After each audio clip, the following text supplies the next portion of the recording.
નમસ્કાર વિદ્યાર્થી મિત્રો, હું કૌશલ વલગામિયા આ વિડિયો લેક્ચરમાં આપનું હાર્દિક સ્વાગત કરું છું. વિદ્યાર્થી મિત્રો, આજે આપણે ભાગ 2 પ્રકરણ 1 શેર મૂડીના હિસાબોની શુભ શરૂઆત કરવાની છે. આપણે સાવ નવેસરથી તે પહેલેથી જ આ પ્રકરણ ભણવાનું છે, એટલે આજે આપણે સૌથી પહેલા એનો થિયરિકલ અભ્યાસ કરી જઈએ. કારણ કે આ પ્રકરણમાંથી એક વિકલ્પ, એક વાક્યનો પ્રશ્ન અને એક 8 માર્ક્સનો દાખલો પૂછાશે. બરાબર? પ્રસ્તાવનામાં ધ્યાન આપજો. ઔદ્યોગિક ક્રાંતિના પરિણામથી મોટા પાયે ધંધો કરવા માટે એકાંકી વેપારી અને ભાગીદારી પેઢીની મર્યાદાઓને અનુલક્ષીને કંપની સ્વરૂપ અસ્તિત્વમાં આવ્યું છે. આધુનિક યુગમાં ધંધા માટે મોટા પાયા પર મૂડીની જરૂરિયાત રહે છે. તેથી કંપની પોતાની મૂડી અનેક વ્યક્તિઓ પાસેથી એકત્ર કરે છે. આમ સંયુક્ત હિસ્સાવાળી કંપની એ વ્યક્તિઓનો સમૂહ છે, જેનો હેતુ કોઈક પ્રકારનો ધંધો કરી નફો કમાવાનો છે. એકાંકી વેપારી અને ભાગીદારી પેઢી એની મર્યાદા છે, મૂડીની મર્યાદા. કે ભાઈ એકાંકી વેપારી હોય અથવા તો ભાગીદારી પેઢી હોય, એ ધંધામાં મોટા પાયે મૂડી રોકાણ ન કરી શકે. એટલે મોટા પાયે ધંધો કરવા માટે કંપની સ્વરૂપ અસ્તિત્વમાં આવ્યું, જે લોકો પાસેથી નાણાં એકત્ર કરી અને એક આખો ટૂંકમાં ઘણા બધા માલિકો એટલે વ્યક્તિઓનો સંયુક્ત હિસ્સો થયો બધાનો. કોકે જો કંપની શેર બહાર પાડી, તમને ખ્યાલ જ છે બરાબર, કોમર્સના વિદ્યાર્થીને, તો જેની પાસે 1 શેર હોય, 2 શેર હોય કે 5 શેર હોય, બરાબર, કે એનાથી વધુ હોય, જે શેર ધારણ કરનાર છે એ કંપનીના માલિકો છે. તો તમે જુઓ, આવી રીતે સંયુક્ત હિસ્સો છે એટલે એને કંપની કહેવામાં આવે છે. કંપની પોતાનું અલગ અસ્તિત્વ કાયદા દ્વારા મળેલ છે. કંપનીની સ્થાપના, કંપનીનું સંચાલન અને એનું વિસર્જન એટલે કે એનો અંત પણ કાયદા દ્વારા જ આવે છે. જો કંપની છે ને કાયદાનું સંતાન છે. જન્મે કાયદા દ્વારા, જીવે કાયદા દ્વારા અને એનું મૃત્યુ કાયદા દ્વારા થાય. ભારતમાં સૌ પ્રથમવાર કંપની માટે એક અલગ કાયદો 1956માં બન્યો. યાદ રાખજો, કંપની ધારો 1956માં અસ્તિત્વમાં આવ્યો. શરૂ ક્યારે થયો? 1956માં. જે કંપની ધારો 1956 તરીકે ઓળખાય છે, હાલમાં ભારત સરકાર દ્વારા જૂના કાયદામાં ફેરફાર કરી હવે નવો કાયદો કંપની ધારો 2013 અમલમાં મૂકવામાં આવ્યો છે. અત્યારે 2013 નો કંપની ધારો અમલમાં છે. અસ્તિત્વમાં આવ્યો 1956માં, ફેરફાર કરી અને હાલમાં કયો કાયદો પ્રવર્તમાન છે? 2013 નો કંપની ધારો. આ પ્રકરણમાં કંપની તેની મૂડી કેવી રીતે ઊભી કરે તેને લગતા બીજા અન્ય મુદ્દાઓની ચર્ચા કંપનીના ચોપડે હિસાબી અસરો 2013 હેઠળ દર્શાવવામાં આવેલી છે. એટલે નવો જે અભ્યાસક્રમ છે, આ ચોપડીમાં આપણે જે ભણવાના છીએ એ વર્તમાન કાયદા મુજબ, કેમ કે બહુ બધા ફેરફારો થઈ ગયા છે, બરાબર, તો એને અનુલક્ષીને છેલ્લા જે ફેરફારો છે એ મુજબનું છે. હવે બીજો મુદ્દો, કંપનીના પ્રકારો. એમાં સ્થાપનાના આધારે 2 પ્રકાર પડે છે. એક, કાયદા દ્વારા સ્થાપિત કંપની કે કોર્પોરેશન. વિદ્યાર્થી મિત્રો, કેન્દ્ર સરકાર અથવા રાજ્ય સરકાર લોકસભા કે રાજ્યસભાની અંદર પહેલા એક ખાસ કાયદો પસાર કરે, પછી ઈ કાયદાની હેઠળ એ કંપનીની સ્થાપના કરે. ચોક્કસ કંપની માટે પહેલા એક કાયદો ઘડે, ની કાયદાને અનુસરી અને કંપનીની સ્થાપના કરે. તમે જુઓ, આવી ખાસ કાયદા દ્વારા સ્થાપિત કોર્પોરેશન અથવા નિગમ, બરાબર, એના ઉદાહરણ બહુ મહત્વના છે. ભારતીય જીવન વીમા નિગમ એટલે કે આપણું LIC, life insurance corporation of India, new India insurance company, Gujarat રાજ્ય નાણાં નિગમ, ગુજરાત રાજ્ય નાગરિક પુરવઠા નિગમ વગેરે. તમે જુઓ આ બધા આમ LIC વિશે બધાને એવો જ ખ્યાલ છે કે સરકારી કંપની નહીં, ઈ સરકારના ખાસ કાયદાથી ચાલતી કંપની છે, કોર્પોરેશન છે. બીજું છે સ્થાપનાના આધારે પ્રકાર પડે છે નોંધાયેલી કંપની.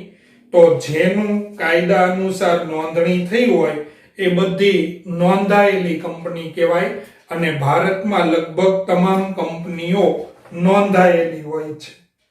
હવે પાછી નોંધણીના આધારે વિદ્યાર્થી મિત્રો બે પ્રકાર પડે. નોંધણીના આધારે તમે જુઓ તો બે પ્રકાર પડે, ખાનગી કંપની અને જાહેર કંપની. ખાનગી કંપની કોને કહેવાશે? તો જે કંપની પોતાના નિયમન પત્ર એટલે કે આર્ટિકલ ઓફ એસોસિએશનમાં અમુક નિયંત્રણો મૂકે, જેમ કે સભ્યોની શેરની ફેરબદલ ઉપર નિયંત્રણ. ખાનગી કંપની હોય ને તો એના શેરની તમે ફેરબદલી બહુ ઝડપથી ન કરી શકો, અને માન્ય શેર બજારમાં કેમ BSE છે, NSE છે, એવા સ્ટોક એક્સચેન્જ છે, તો તમે જુઓ જે જાહેર કંપની હોય ને એના શેર તમે એક દિવસમાં સવારે 9:15 શેર બજાર શરૂ થાય, બપોરે 3:30 પૂરું થાય. આ સમયગાળા દરમિયાન તમે ઘણી બધી વખત, ધારો એટલી વખત શેર ખરીદી શકો અને વેચી શકો, મતલબ ફેરબદલ થઈ શકે. જ્યારે ખાનગી કંપનીમાં આવું નથી હોતું. બીજું છે સભ્યોની સંખ્યા 200 થી વધુ નહીં. ઓછામાં ઓછા 2 સભ્યો, વધુમાં વધુ 200. યાદ રાખજો, પૂછાય છે ખાનગી કંપનીમાં ઓછામાં ઓછા 2 સભ્યો હોવા જોઈએ અને વધુમાં વધુ 200 સભ્ય જ હોવા જોઈએ. પછી ઈ શેર કે ડિબેન્ચર ખરીદવાનું આમંત્રણ પણ આપી શકતી નથી, મતલબ વિજ્ઞાપન પત્ર બહાર પાડી શકતી નથી. ખાનગી કંપનીના નામની પાછળ પ્રાઇવેટ લિમિટેડ શબ્દ લખવામાં આવે છે, બરાબર. જો હવે આપણે કોઈના નામ ઉપરથી કઈ રીતે ઓળખવું કે આ પ્રાઇવેટ ખાનગી કંપની છે કે જાહેર કંપની છે?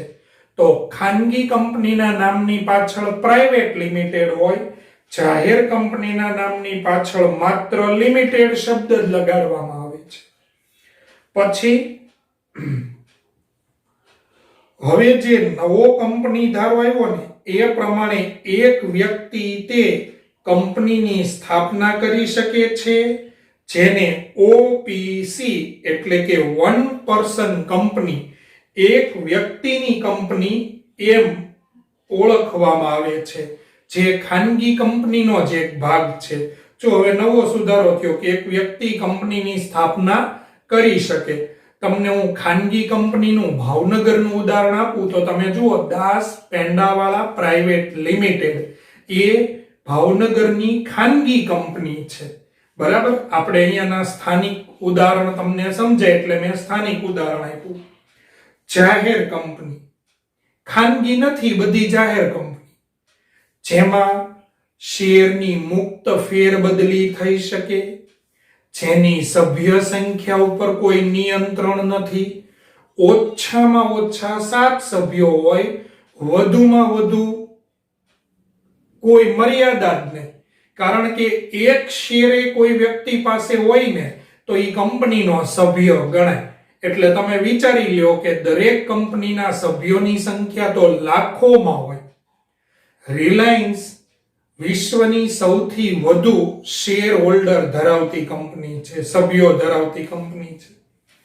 પછી ઓછામાં ઓછા 7, વધુમાં વધુ કોઈ મર્યાદા નહીં, શેરની મુક્ત ફેરબદલી થઈ શકે, વિજ્ઞાપન પત્ર બહાર પાડીને શેર ખરીદવાનું આમંત્રણ આપી શકે જાહેર કંપની, અને એના નામની પાછળ લિમિટેડ શબ્દ વપરાય છે. હવે સભ્યોની જવાબદારીના આધારે વિદ્યાર્થી મિત્રો 3 પ્રકાર પડે. શેરથી મર્યાદિત કંપની, બીજું છે બાહેધરીથી મર્યાદિત કંપની, અને ત્રીજું છે અમર્યાદિત જવાબદારીવાળી કંપની. હવે પહેલું, શેર જેટલી જવાબદારીવાળી કંપની. ભારતમાં મોટા ભાગની કંપની આવી હોય છે જેમાં સભ્યોની જવાબદારી કેટલી? એમણે ખરીદેલા શેર જેટલી. માનો કે તમે ઝેડ નામની કંપનીના શેર ખરીદ્યા, તમે 5 શેર ખરીદ્યા. હવે આ કંપની માનો કે કોઈ પણ કારણસર ફડચામાં ગઈ અથવા નાદાર જાહેર થઈ, તો તમારે રકમ ગુમાવવી પડે. પણ કેટલી? જેટલાના તમે શેર લીધા છે ને એટલી.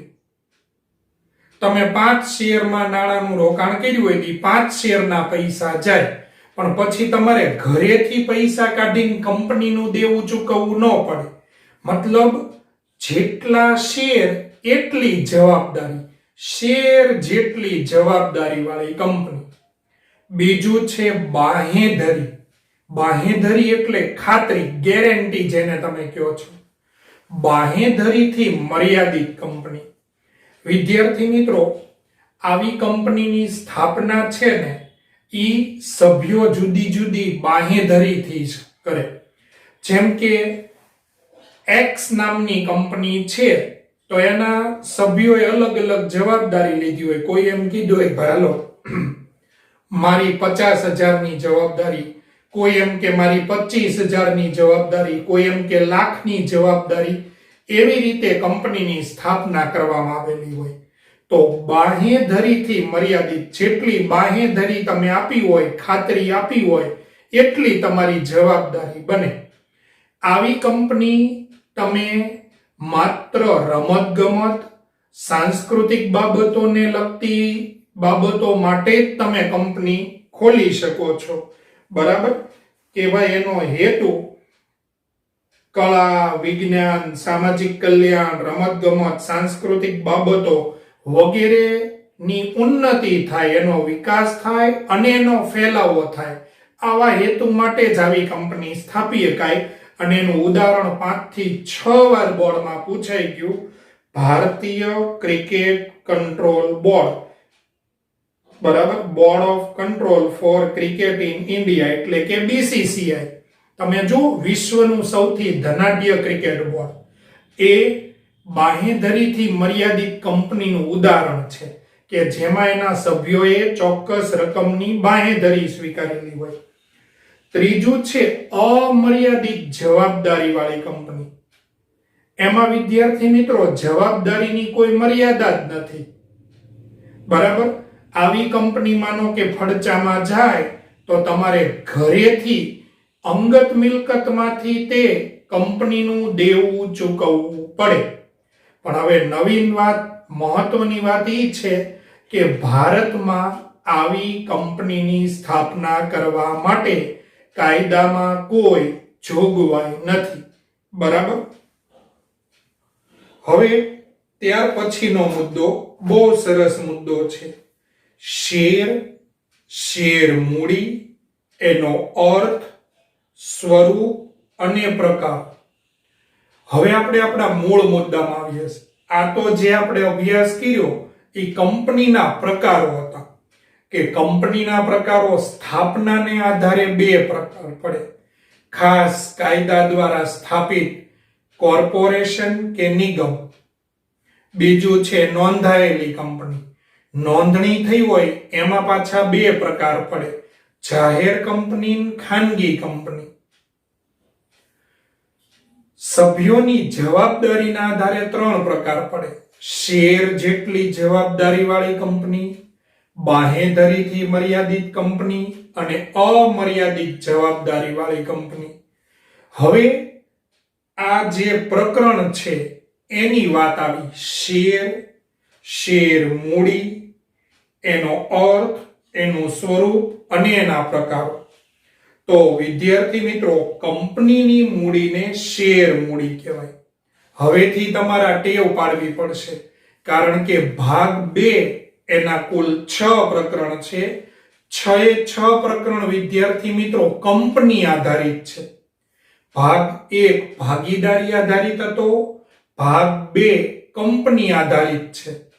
એટલે હવે તમે ભાગ 2 નો કોઈ પણ દાખલો ગણશો ને, કોઈ પણ પ્રકરણનો, તો એમાં મૂડી શબ્દ નહીં આવે, શેર મૂડી શબ્દ આવશે. જેને ફેરબદલી કરી શકાય એવા નાના નાના હિસ્સામાં વિભાજિત કરવામાં આવે છે.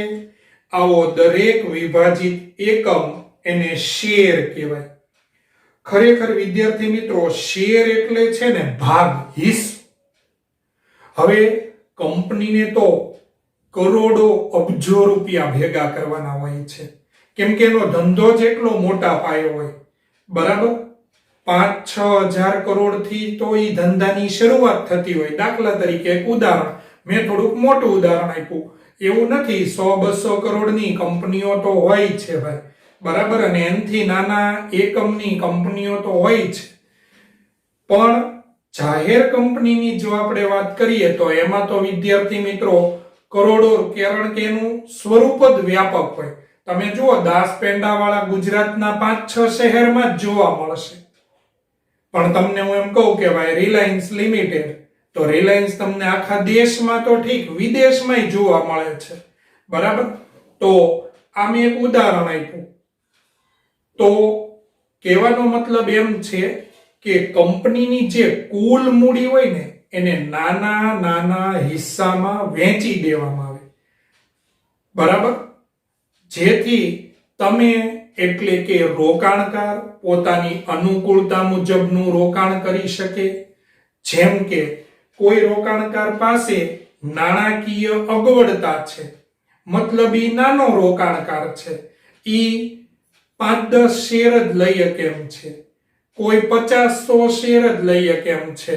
બરાબર, તો જેની પાસે જેટલી રોકાણ કરવાની ક્ષમતા, ઈ મુજબ ઈ રોકાણ કરી શકે. એટલે કંપનીની કુલ મૂડીને નાના નાના હિસ્સામાં વિભાજિત કરી દેવામાં આવે, અને આ હિસ્સો એટલે શેર, અને આવા શેરની બનેલી મૂડીને શેર મૂડી કહેવાય. પછી વિદ્યાર્થી મિત્રો, કંપની પોતાની મૂડી ઊભી કરવા કાયદા પ્રમાણેની જરૂરિયાત પ્રમાણે વિજ્ઞાપન પત્ર બહાર પાડીને લોકોને શેર ખરીદવાનું આમંત્રણ આપે છે. જે લોકો કંપનીના શેર ખરીદે છે તે કંપનીના સભ્ય, એટલે કે શેર હોલ્ડર કહેવાય છે. જ્યાં સુધી શેરની માલિકી સભ્ય પાસે રહેશે ત્યાં સુધી તે કંપનીનો શેર હોલ્ડર કે સહમાલિક ગણાશે. શેર હોલ્ડર માટે તેમણે ખરીદેલ કે ધારણ કરેલ કોઈ પણ કંપનીના શેર તે કંપનીમાં તેની માલિકીનું પ્રમાણ દર્શાવે છે. દરેક શેરને એક નંબર ફાળવવામાં આવે છે. શેર છે એ સ્થાનાંતરિત અને ફેરબદલી કરી શકાય તેવી મિલકત છે. વિદ્યાર્થી મિત્રો, કંપની શેર બહાર પાડે છે. જે લોકો શેર ખરીદે છે એ કંપનીના માલિક, સહમાલિક, બરાબર, સભ્ય બને છે, જેને ઇંગ્લિશમાં શેર હોલ્ડર કહેવામાં આવે છે. શેર છે ને એ સ્થાનાંતરિત છે, ફેરબદલી કરી શકાય એવી મિલકત છે. હવે હું તમને એક ઉદાહરણ આપું. તમારું મકાન ફેરબદલી કરી શકાય, તમે વેચીને બીજાને આપી શકો, પણ સ્થાનાંતરિત ન કરી શકાય. આમાં તો સ્થાને ફરી શકે. બરાબર, આમાં સ્થાને ફરી શકે. જેમ કે તમે વેચી દો અને દાખલા તરીકે મધ્યપ્રદેશનો કોઈ વ્યક્તિ ખરીદી લે, તો એ તમે જુઓ સ્થાનાંતરિત, એનું સ્થાને ફરી જાય અને નામે ફરી જાય, માલિકી ફેરબદલી થઈ જાય. એટલે શેર છે એ સ્થાનાંતરિત અને ફેરબદલી કરી શકાય તેવી મિલકત છે. હવે 2 પ્રકારો પડે છે. એક પ્રેફરન્સ શેર, બીજું છે ઇક્વિટી શેર. શેરના બે પ્રકાર, preference share, equity share. Preference share વિશે ભણીએ. પ્રેફરન્સ શેર એટલે એવા શેર કે તે શેર ધરાવતો સભ્ય કંપનીની હયાતી દરમિયાન ઇક્વિટી શેર પર ડિવિડન્ડ ચૂકવતા પહેલા નક્કી કરેલા દરે ડિવિડન્ડ મેળવવા માટે હકદાર છે, તેમજ કંપનીના વિસર્જન સમયે મૂડી પરત મેળવવા માટે પણ ઇક્વિટી શેર ધરાવતા સભ્ય કરતા અગ્ર હક ધરાવે છે. પ્રેફરન્સ શેર કોને કહેવાશે? પ્રેફરન્સ શેર એટલે જ્યાં સુધી કંપનીની હયાતી હોય, કંપની અસ્તિત્વમાં હોય ત્યાં સુધી ઇક્વિટી કરતા પહેલા ડિવિડન્ડ મળે અને નક્કી કરેલી ટકાવારી મુજબનું ડિવિડન્ડ મળે. ઉપરાંત વિસર્જન વખતે ઇક્વિટી શેર હોલ્ડર કરતા કોઈ પણ પ્રકારનો પ્રેફરન્સ શેર હોલ્ડર હોય એને અગ્ર એટલે કે પહેલા આગળ પડતો હક મળે છે. હવે તમે જુઓ, આપણે પ્રેફરન્સ શબ્દ અંગ્રેજી છે, એનું ગુજરાતી થાય પસંદગી. તો પસંદગી ક્યારે થાય? જ્યારે એમાં જુદા જુદા પ્રકારો પડતા હોય. તો પ્રેફરન્સ શેરના પ્રકારોની ચર્ચા કરીએ. પ્રેફરન્સ શેરના પ્રકારોમાં પહેલું છે ક્યુમ્યુલેટિવ અને non cumulative preference share. Cumulative એ ઇંગ્લિશ શબ્દ છે, જેને ગુજરાતીમાં કેવું હોય ને તો સંચિત અથવા સંગ્રહિત એવું કહેવાય, ભેગું થાય સાદી ભાષામાં. તો તમે જુઓ, ક્યુમ્યુલેટિવ પ્રેફરન્સ શેર એટલે એવા પ્રેફરન્સ શેર જેમાં ડિવિડન્ડ સંચિત થાય, સંગ્રહિત થાય, ભેગું થાય. માનો કે કોઈ કારણસર કંપની 2020ની સાલમાં દાખલા તરીકે ડિવિડન્ડ આપી શકી નહીં, એને નફો ઓછો થયો અથવા તો ખોટ ગઈ, તો બધા શેર હોલ્ડરને એમ કહી દે ભાઈ ડિવિડન્ડ નહીં મળે. પણ ક્યુમ્યુલેટિવ પ્રેફરન્સ શેર એમાં ડિવિડન્ડ ભેગું થાય. 2021ની સાલમાં 2020 અને 21 બંનેનું આપવું પડે, અથવા તો જ્યાં સુધી ડિવિડન્ડ ચૂકવી ન દે ત્યાં સુધી ક્યુમ્યુલેટિવ થાય, સંગ્રહિત થાય. એટલે જે પ્રેફરન્સ શેરમાં ડિવિડન્ડ સંચિત થાય છે એ પ્રેફરન્સ શેરને ક્યુમ્યુલેટિવ પ્રેફરન્સ શેર કહેવાય. જે પ્રેફરન્સ શેરમાં મિત્રો આવું ડિવિડન્ડ સંચિત થતું નથી એને નોન ક્યુમ્યુલેટિવ પ્રેફરન્સ શેર કહેવાય. બીજું છે રીડીમેબલ. ઇરેડીમેબલ આ પણ ઇંગ્લિશ શબ્દ છે. રીડીમેબલ નો મતલબ થાય પરત મુદ્દત નિશ્ચિત હોય, બરાબર, અને ઇરિડીમેબલ એટલે પરત મુદ્દત નક્કી ન હોય. તો રીડીમેબલ પ્રેફરન્સ શેર કોને કહેવાય? જે પ્રેફરન્સ શેર ચોક્કસ મુદ્દતના અંતે નાણાં પરત કરવામાં આવે એવા પ્રેફરન્સ શેરને રીડીમેબલ પ્રેફરન્સ શેર કહેવાય. મતલબ જેમાં નાણાં પરત કરવાની મુદ્દત નિશ્ચિત હોય. કંપનીએ ડિબેન્ચર બહાર પાડ્યા હોય ને, કંપનીએ પ્રેફરન્સ શેર બહાર પાડ્યા હોય ને ત્યારે જ કહી દીધું હોય કે ભાઈ આ 5 વર્ષ પછી આના નાણાં પરત, 3 વર્ષ પછી પરત, 4 વર્ષ પછી પરત વગેરે. તો જેમાં પરત મુદ્દત નિશ્ચિત હોય. બીજું છે ઇરરીડીમેબલ ડિબેન્ચર. રીડીમેબલ એનું વિરોધી ઇંગ્લિશમાં ઇરરીડીમેબલ. કેમ રેગ્યુલર તો ઇરેગ્યુલર એમ થાય, એની જેમ, બરાબર, ઇરરીડીમેબલ જેમાં પરત મુદ્દત નિશ્ચિત હોતી નથી. નાણાં ક્યારે પરત કરશે એ મુદ્દત નિશ્ચિત હોતી નથી. પછી participating preference share, non participating preference share. ભાગ લેવો, પાર્ટિસિપેટ કરવું એટલે ભાગ લેવો. હવે પાર્ટિસિપેટિંગ પ્રેફરન્સ શેરમાં કેવી ફેસિલિટી હોય છે, એની ગુણધર્મ શું છે, એની લાક્ષણિકતા શું, તો તમને જ્યારે વધારે નફો થયો હોય કંપનીને ત્યારે વધારાના નફામાં બીજું એક્સ્ટ્રા વધારાનું ડિવિડન્ડ મળે. જેમ કે તમારી યારે નક્કી થયું હોય ભાઈ તમને 8% ડિવિડન્ડ આપશે, તો પ્રેફરન્સ શેર માં જો તમારી પાસે કંપનીએ પાર્ટિસિપેટિંગ પ્રેફરન્સ શેર બહાર પાડ્યા હોય અને તમે પાર્ટિસિપેટિંગ પ્રેફરન્સ શેર ખરીદ્યા હોય ને વિદ્યાર્થી મિત્રો, તો કેવું થાય કે તમને કંપનીને ખૂબ નફો થયો. હવે તમારી યારે 8%ની વાત થઈ હતી એટલે 8% આપી દે, પણ જો પાર્ટિસિપેટિંગ પ્રેફરન્સ શેર હોય ને તો બાકી બધાને ડિવિડન્ડ આપ્યા પછી વધતા નફામાં વધારાનું ડિવિડન્ડ મેળવવા માટે એ લોકો હકદાર છે. જેમાં આવું વધારાનું ડિવિડન્ડ માત્ર નક્કી કરેલું જ મળે, વધારાનું કઈ ન મળે, એ બધા non participating preference share. Convertible, non convertible preference share, રૂપાંતરણ કરી શકાય તેવા, રૂપાંતરણ કરી ન શકાય તેવા. વિદ્યાર્થી મિત્રો, કંપની જો પ્રેફરન્સ શેરમાં થોડીક સલામતી વધુ હોય, એમાં નાણાં તે ઇક્વિટી કરતા પહેલા પાછા મળે, નક્કી કરેલા દરે ડિવિડન્ડ મળે, પણ હવે કેવું થાય કે શરૂઆતમાં માનો કંપની નવી હોય પણ પછી કંપનીનો પ્રોફિટ વધે ને ઇક્વિટીમાં તો ડિવિડન્ડ વધારતા જાય. પ્રેફરન્સમાં નક્કી કરી દીધું હોય કે 8% તો 8% જ આપે,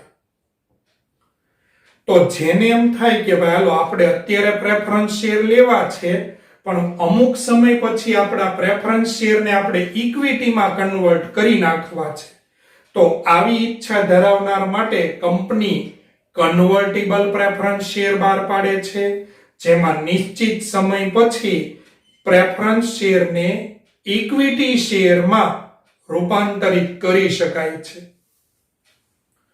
પછી વિદ્યાર્થી મિત્રો, non convertible preference share. Non convertible preference share છે એને ઇક્વિટી શેરમાં રૂપાંતરિત કરી શકાતા નથી.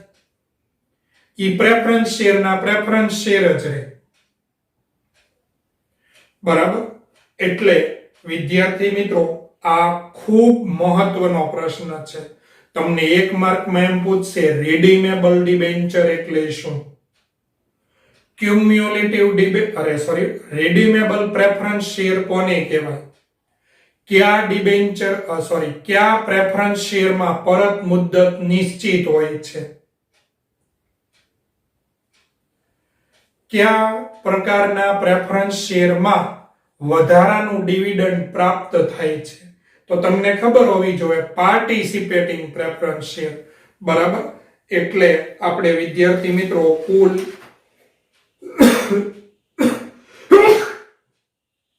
8 બાબતો ભણ્યા. Cumulative, non cumulative, redeemable, irredeemable, participating, non participating, convertible, non convertible. બરાબર? ચાલો આજે આ લેક્ચરમાં આટલું રાખીએ છીએ. હવે પછીની થિયરીનો અભ્યાસ આની પછીના લેક્ચરમાં કરી અને ત્રીજા લેક્ચરથી શેર મૂડીના આપણે દાખલાઓની શુભ શરૂઆત કરશું.